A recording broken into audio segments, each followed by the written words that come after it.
was an amazing conversation with some young people, but it also was a demonstration. And the goal was for you to maybe see this topic called human-centered design, which I've talked about before. Sandy and I did a podcast on, Dr. Morgan and I did a podcast on, and there's lots of information out, but not many times do people get the opportunity to see it in action, to see what it really is and to see what it means. So if you've heard of human-centered design before, great, then you probably saw some of the principles weaved in. And guess what? This is an interactive presentation. So I'm going to ask you questions, you can shout them out and answer, but how many of you guys know what human-centered design is?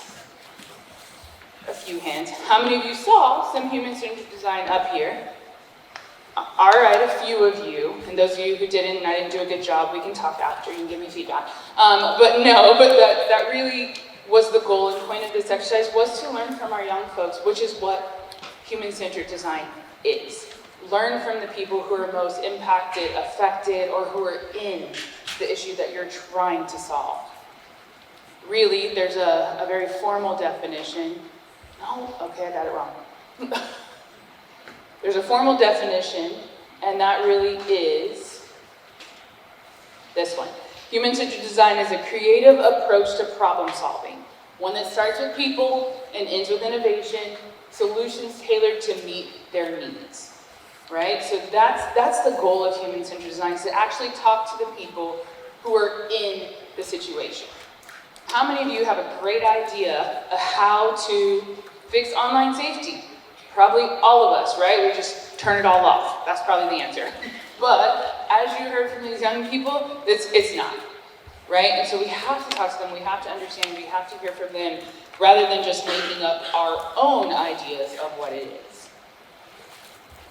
Human-centered design really has to begin in these three lenses.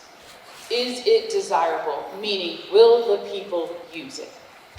Nothing matters, nothing works if no one uses it, right? How many people do you know that, or how many businesses that you know of that were maybe wonderful and amazing and they opened and they were so excited, but not a lot of people showed up. Not a lot of people bought the product. Not a lot of people found it helpful. That's when you don't have a desirable product. And that doesn't mean it's not a good idea. That doesn't mean you're not a wonderful person. That doesn't mean it wasn't amazing, but it just means it wasn't desirable by your audience. And so you have to start with, is it something they will do?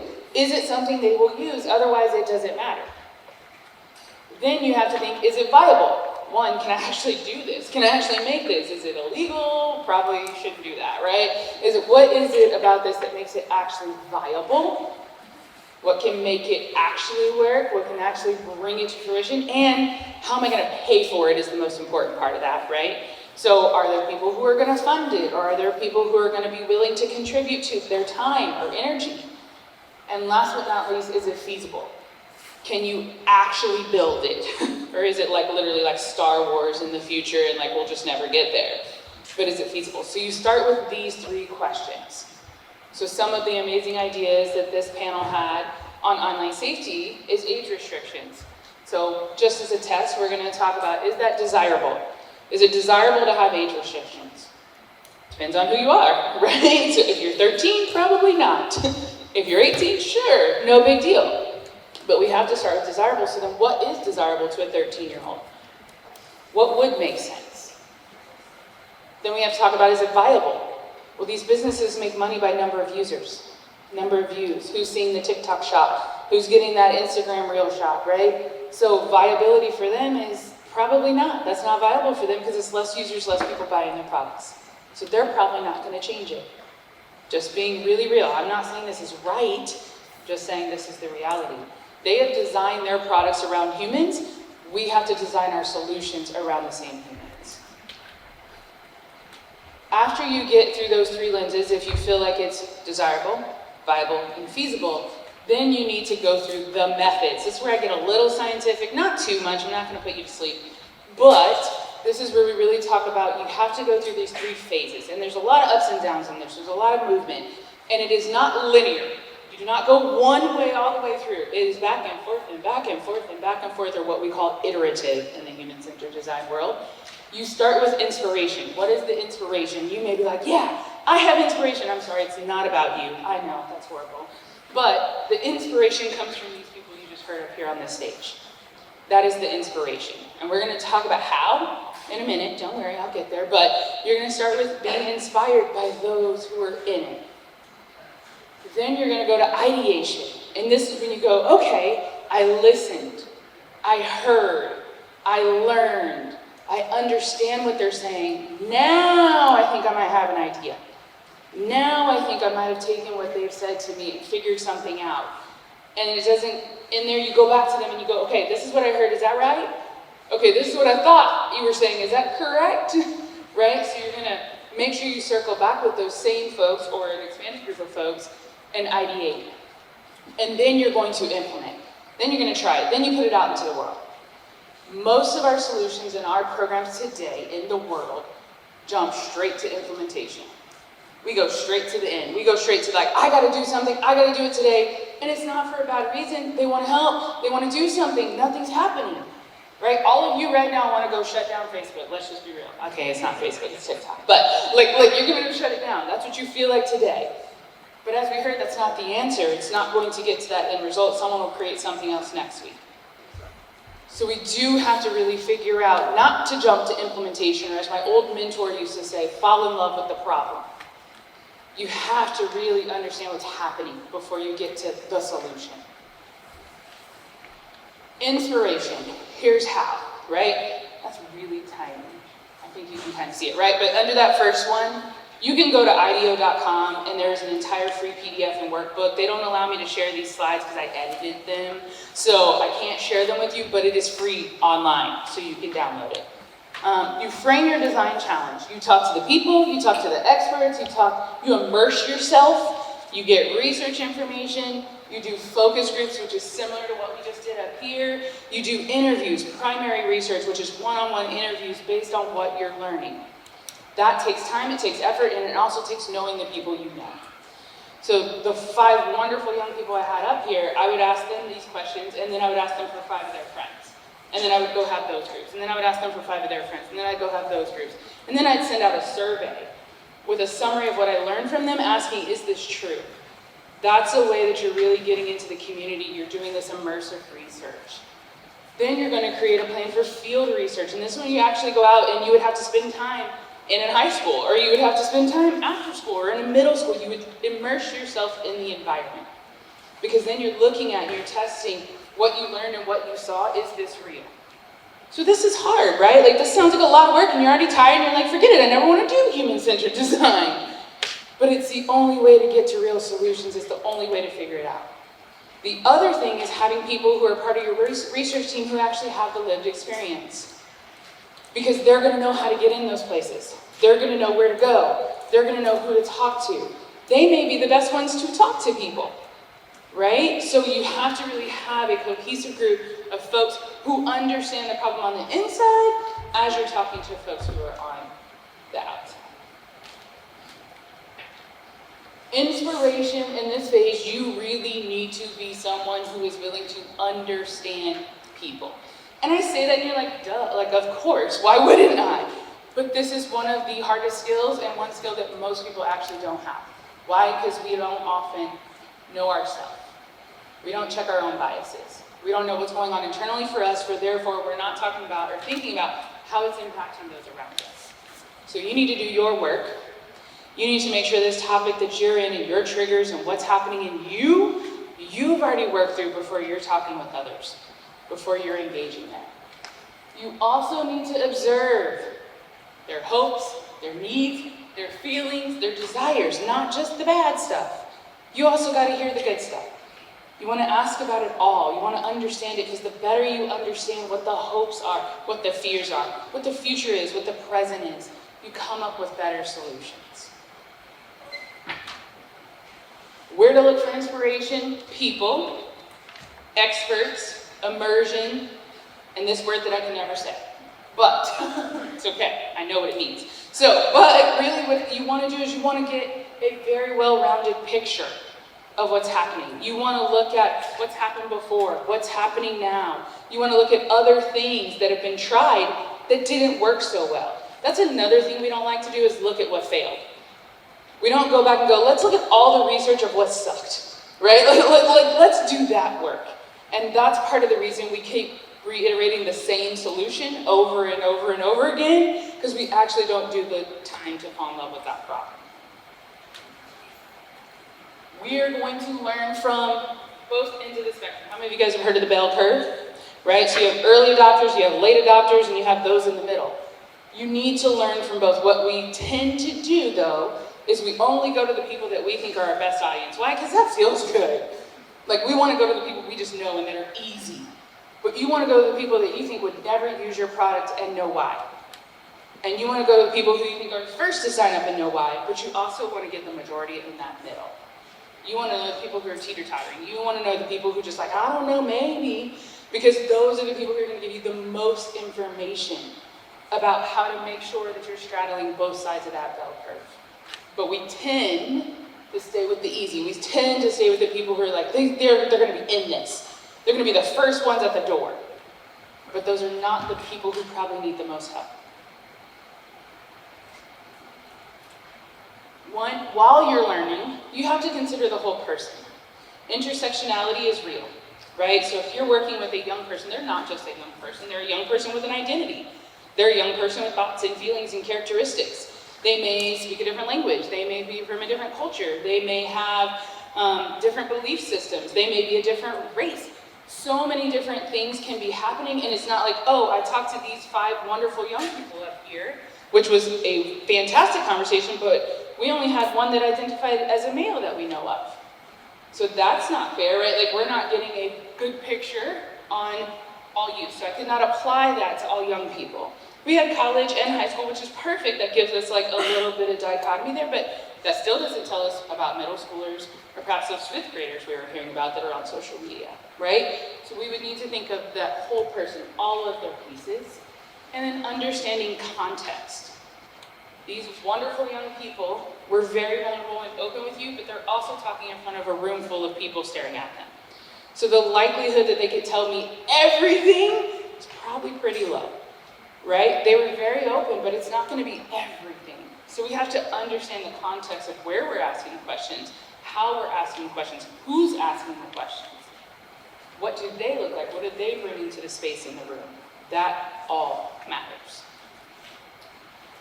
I know everyone likes activities, so we are going to do something that I love doing this exercise. I do it in my personal life, I do it everywhere, but you are going to talk about something with a neighbor at your table or just a group, and the only thing one of you can do is ask why 5 times. You're just going to say why 5 times in a row. All right? I know, it sounds crazy, but I promise you this works. It has always worked, and it's a wonderful exercise. So, I want one of you to be the why asker. The other person is going to be the answer person. The first question is, what's getting in the way of you being healthy? Now, healthy can mean anything. Healthy online, healthy physically, healthy mentally, whatever you want it to mean, whatever you feel comfortable with. And the other person is going to say why 5 times after that first answer. You got it? Okay. Turn to your neighbor. Sorry. If someone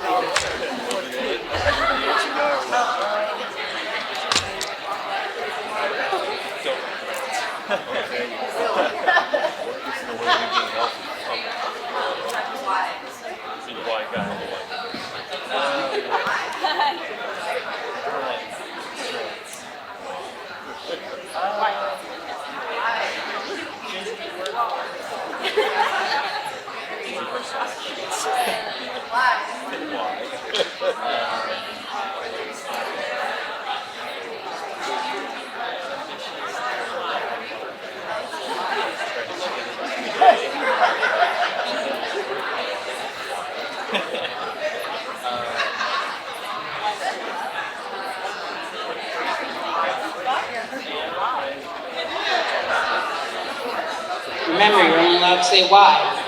It's hard.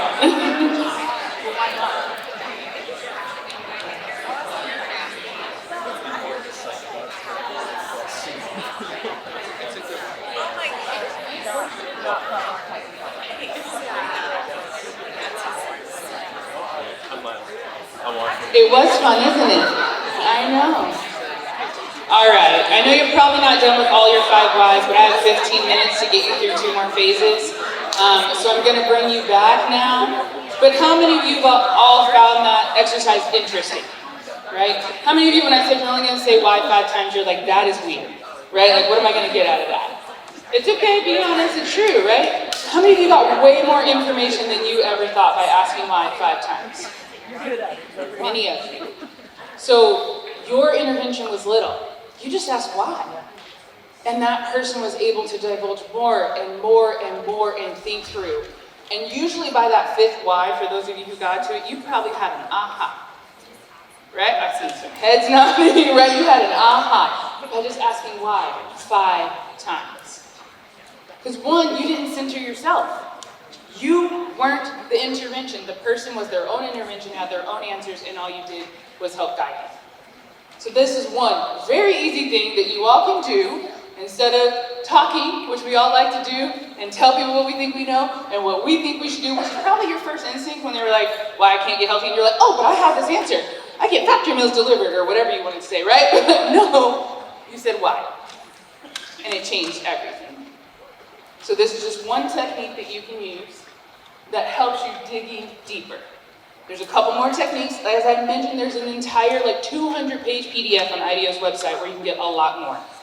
I got 45 minutes, I can't do that. So that's just one example of what you can use. Next, you get into the ideation. This is also the second hardest part that people generally don't like. First part's most important. It will only get better as you get into this. But in ideation, this is when you're really trying to take all of that information you gathered and synthesize it. You're trying to narrow it down and really figure out what are the themes, what came through. Then you're going to brainstorm, and everyone knows this one. Everyone's seen a brainstorm, but there's actually rules to brainstorming, and we're going to go over them, right? And then you want to prototype. This is you want to try it. You want to pilot it. You want to put it out there in a very small capacity and see before you go big, before you go wide. So synthesis is making sense out of what happened. If you've ever heard of design thinking, you think about the Post-it notes, because that's just always the picture, so that's why that's the picture. But really what you're supposed to do is you put every idea on a Post-it note, you put it on an entire wall. And then you take those and you group them, right? And you start to narrow it down, and you start to synthesize, and you start to see where are the bubbles coming out, where are the themes coming out. And then you take those and you start to look at them, and then you go back to that first slide I showed you. Is it desirable? Is it viable? And is it feasible? And then that narrows some of those out. And then you start to get to just a few left. And when you get to those few ideas, that's when you want to brainstorm, right? So after you download your learnings, you find your themes and insights, you want to talk about how might we solve this? How might we create this? How might we implement this? How might we innovate this? How might we? Just like that why, you're probably going to ask it 5 times, but times 5. It's a lot of whys and a lot of hows. Because the more you dig underneath that surface level of first instinct, that's when you really get to the good stuff. That's when you get to what's down there. And so you're going to go through your how might we's at every single level, using all your Post-it notes, and how might we, how might we. And this is also in the back of your head, is it desirable? Is it feasible? Is it viable? At every single one of these ideas, and you will get those narrowed down. Once you're narrowed down, you're going to brainstorm. And in brainstorming, you have to defer all judgment. How many of you are really good about deferring all your judgment? I better not see any hands. Because human beings, we're not. So this has to be a conscious effort.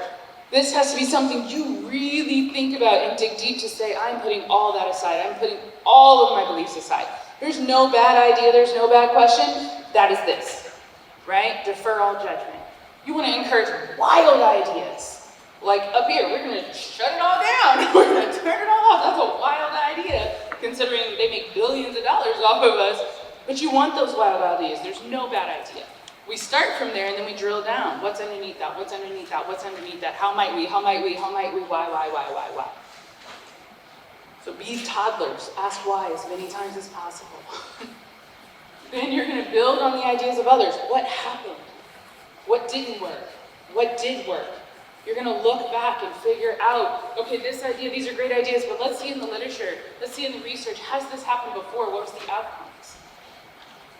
Then you want to have one conversation at a time and stay focused on the topic. This is easy to do too because we're all brilliant, creative, wonderful beings. And then we're like, boom, boom, boom, boom. You got to stay on the topic. You got to have one conversation at a time. Give it the focus, time, and attention it deserves. And then you're going to be visual. Put it out in front of you. Our brains are amazing things.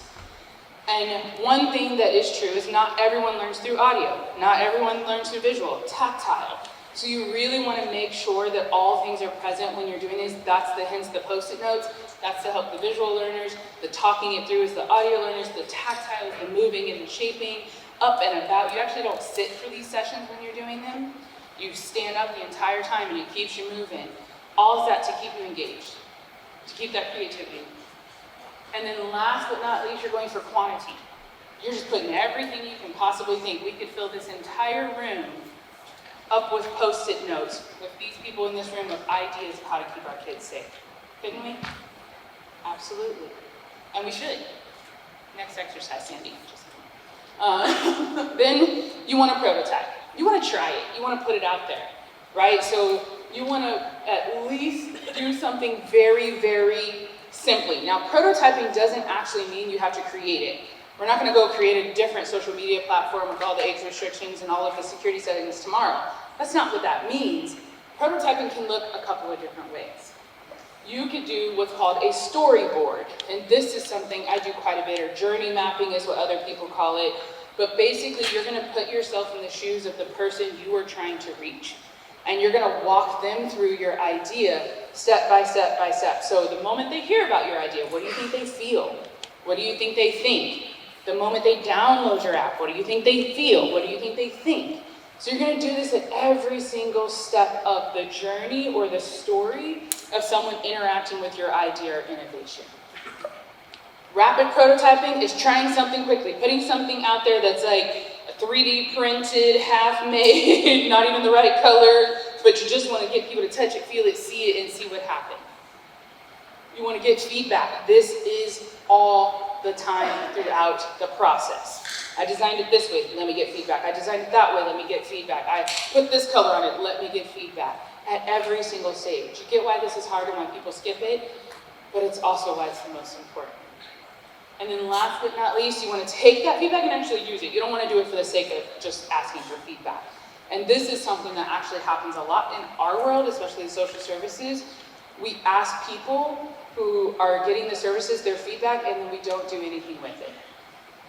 And there's no more surefire way of getting people discouraged, or having people check out, or having people not trust you or believe in you than not actually using their feedback. How uninvalidating is it if you tell someone how you're feeling and what you think, and they go, cool, see you later, and they walk away? Because that's what we're doing. So it is so important, if you get feedback, you need to tell people how you used it. So we had this group, and this is what came out of it, and here's what we're thinking of doing, or here's what we're willing to try, or hey, it's going to be a 4-stage process, and there's going to be this many months. You want to communicate back how you are implementing that feedback, what's happening. This is an example of a storyboard, because this is the one people always seem most intrigued by, and I think it's actually super helpful, especially in our sector. You don't want to go out and try something on someone who has survived human trafficking and cause more trauma if you don't know that the idea is semi-functional. So you can start with a storyboard. You start with a couple people in the room who have some lived experience, some expertise, and some great clinical case management folks, and you walk through what it would be like to experience this step by step. And you do it that way on paper, so it's a little safer, right? We're not taking anyone back through everything. Then you're going to build other rapid prototypes. You're going to keep just trying different things, and it matters depending on what your idea is, which one you choose, right? And that's when you go and you get a consultant from IDEO who helps you do all this cool stuff, because I have a day job, so I can't do that for you. But then you want to test it. You get feedback more and more. I'm reiterating this because these are the parts that people forget, but you want to make sure you test it and get feedback as your works are in progress. So I have 5 minutes, so I'm being quick. All right, so then the last phase is implementation. So this is actually getting it out there in the world. You're going to actually launch something. You're going to actually try it. You're going to take a small group of folks. You're going to put it into the world. You're going to pilot it. You want to do this by testing it and having very clear intervals of asking, how did it go? What did it feel like?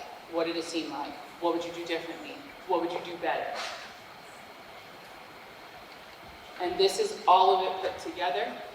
But this is really the phases of human-centered design. What you saw here today, piece of candy that I don't have for the person who gets the answer. What phase was this?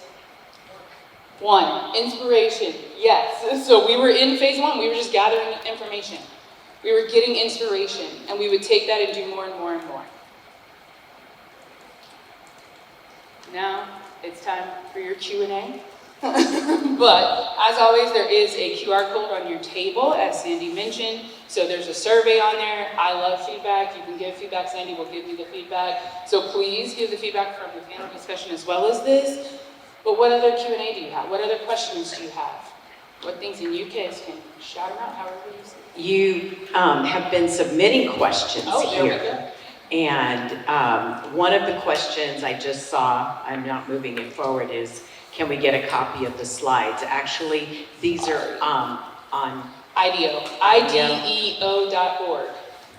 And we don't have permission for that, so you have to go. But they're free. To show you that I'm being honest, they give me this slide that says, if no derivatives, if you remix it, which is what I did, transform it or build it, you may not distribute it. So I wasn't lying, it's true. So, first question here. My teen daughter and her friends like to post bikini shots. And when I explain it's not okay, they claim female empowerment. What do you say? I think we need our young people to answer this. Anybody want to volunteer? That's okay. I see one in my line of sight. I'm gonna come back up. Help me answer this, because I'm not a young person. That's a hard question because I have friends who do that. I think that it's really, you have to make your daughter understand why.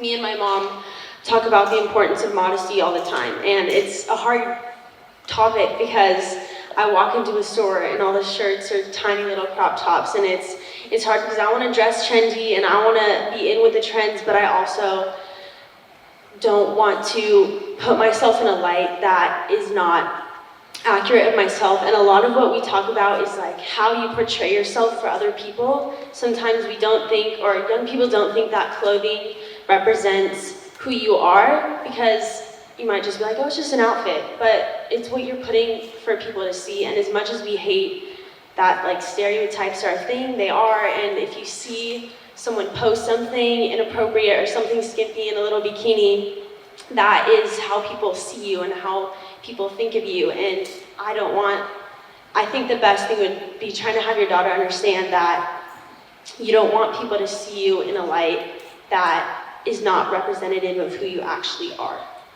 Thank you. Don't go away, there may be more. But I would add a few more things to that, and you tell me if this sounds right? So one, there's something about female empowerment, body positivity, and being okay with who you are, and there's another about doing things for others, right? And so maybe just having more discussion around, are you really doing this for you, or are you doing this for others? Are you doing this because who might see it? The male gaze, as we call it, right? But like, who are we really doing this for, and what does being an empowered female even mean? And really dig into that and unpack that. How would that feel, Noelle, to have that discussion? Okay. Yeah, I think that's a really great point. That who are you doing it for? That's something that I have to think about a lot with my public account, because I also sometimes want to post fun things with my friends. Oh, I did this, I had this little party, we went to the beach, But I always have to go back in my head and be like, well, who am I posting this for? Am I posting this for my other friends to see that I did something fun? Or am I posting this for this one person to see that I was doing something fun? that they weren't at, I think it's really important to think of who am I posting this for and what's the point. That's kind of like with the whole safety thing we were talking about, like really just, is this to make someone else, like, especially for girls in like comparison to, like, am I posting this to make another person compare themselves to my experience? That's another aspect of social media that's so prevalent for young people. So I think that's a really great point. Yeah, so this is a question that came in early in your panel. What advice would you give to your peers who get that dopamine hit every time somebody hits like? They count how many people. Yeah, that's a great question. The like feature is like, so I personally, I don't always look at that, but I know a lot of people do. I just have to tell myself like that that's not real. And like someone might have this many followers on social media, but this many in real life.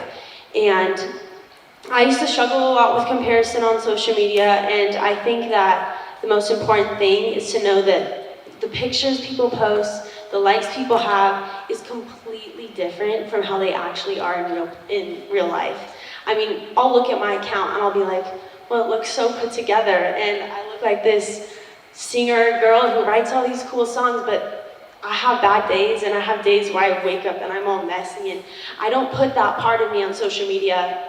And I don't get likes on that on social media, and I think knowing that that's just not real, and that putting that emphasis, that like dopamine hit from likes, would be to hear it from friends. Go have a conversation with a friend, ask a friend like, hey, like, what do you appreciate about me, if you're feeling like the likes is something that's important to you. I was just going to add that research shows also when parents praise their child for things that are innate in them, like things not about how they look or how they do, but like, wow, I really love how you stood up for yourself, or wow, I really love how you did this, that actually creates a dopamine hit too. So when parents can almost counterbalance, right, with those other things that aren't about appearance, that aren't about the outward stuff, how do you think that would go over if parents have really focused on the characteristics of their child and were able to praise those things? 100%. I think that's so important, because when everything is about superficial, how people perceive me, it's really, it makes you think in that way. And I think if we learn to talk to each other about the more deeper things that we appreciate about your kids or about your friends, I think that that would help a lot. Yeah. If you are under 25, stand up. Okay, this question is for you. Did warnings work for you when you were younger? Please, if the answer is no, raise your hand. All right, well, it's a resounding warnings didn't work. Thank you very much for, is that good primary research? Yeah, there you go. Okay, what do most apps default public, and are the location services on? I'm pretty sure that when you log into an account, you get to choose, and that I'm pretty sure there is no default that you just select. When you sign up for your account, you have, like, right away it'll ask you, but you have to ask, you have to toggle when you sign up for privacy settings. You have to turn them on. They're not automatically on. I think location, though, you do have to turn on yourself. One thing that I just found out the other day, on TikTok you can like save posts, and I didn't know that people could see the posts you save. Like I just saved like random, oh I thought this was funny, but I didn't know people could see that. And then I saw like a notification, this viewed the post that you saved. I was like, oh, that's kind of weird. I didn't know people could view that. And so I turned on that privacy setting that, okay, the videos I save are just for me to see, the videos I like are just for me to see. Yeah, so you definitely do have to do it yourself in some areas of it. And that was when I was going back to when they keep changing the settings. And if you're not paying attention to what they're changing or what's new that's happening, you might have to go in and toggle something. So it's good to do a privacy check on a frequent basis. Since I've been here, I've done privacy checks last night and again this morning. So, Tech Talk every day. This is a really important question, and actually in our afternoon session, we're talking about, as a community, how do we keep all of our children safe? And the question is, as a single parent, how do you handle social media with your kids? I'm gone at work and I can't monitor everything. I think that we've kind of covered this a little, but really just educating your child on the importance of why there's restrictions put in place. My mom has done a great job at that, and I think last year I was kind of spending a lot of time on social media, and I went up to my mom, I was like, hey, I want to put a restriction on this. I want to have an hour a day max on my app. So I gave my mom my phone, she put in a little code, and it goes like the screen time thing that when I spend an hour on it, I can't log on anymore unless I have the passcode. So I think if you educate your child enough to have it come from them, I think that's the best thing that is best for them. I'm going to keep telling you what the research is, but then you can validate or not, right? So one of the things it talks about is time in. If their time out does not matter, if time in doesn't matter, right? So taking away things, is not going to matter if the time in doesn't matter. So I would say if you're a single parent, and it is hard, right, to have this, find a time every day where you guys are going to talk about it, whether it's over dinner or whether you're packing your lunch for the next day. Hey, what's going on social media? What's happening? I didn't share this earlier, but I have two sons. One is 25 and in the Navy now, and the other one's 20. But throughout, they were on social media, and we often talked about it at dinner every day. All right, what are your goofy friends up to, or what's the new dance? And I would try and make it light and fun, but then I would also talk into, okay, was there anything that you saw today that you didn't like, or anything that came up that worries you? And I would just have like a normal conversation. The more normal you make it, the time in, then when something bad happens, it's not this huge thing because you've made it normal. Yeah, I think that parents really need to be like in the platform. I think like if they know what's going on and can have conversations about it that are real and relevant, that is the best place to bring out those conversations. It's so easy for like, I have friends who like don't talk to their parents about that at all, and it's so easy to go make an account and not have your parents know. I could totally do that easy, but I think it's having that accountability and that relationship and that trust that of kind of like being able to talk about those things and knowing that like your parent knows and is okay with these things and is understanding the social media, but also wants what's best for you. And it's okay to be the dad joke parent when you're like I remember like a couple months ago, my son was saying something, I was like, oh, you got Riz, and he was like, please don't say that, right? Like that's like a word that they're using now, but I'm like, I'm just gonna have fun with it. So there's also ways to like make it fun and lighthearted, to your point of knowing what's going on. Yeah, this is kind of random, but my mom has this email thing she signed up for. I laugh at it because I think it's kind of funny, but it sends her like updates on what's the trendy word that they're using this week, or the trendy W-Riz, or the trendy like audio, or the trendy like thing on TikTok, and she'll like try to use it when we're talking, and I'm like, Mom, don't do that. But it is helpful to see that my mom is trying to understand my generation and what's popular and trying to be in those things. So, yeah. What's the website? Or what's the Access.org, A-X-I-S, access.org, A-X-I-S.org.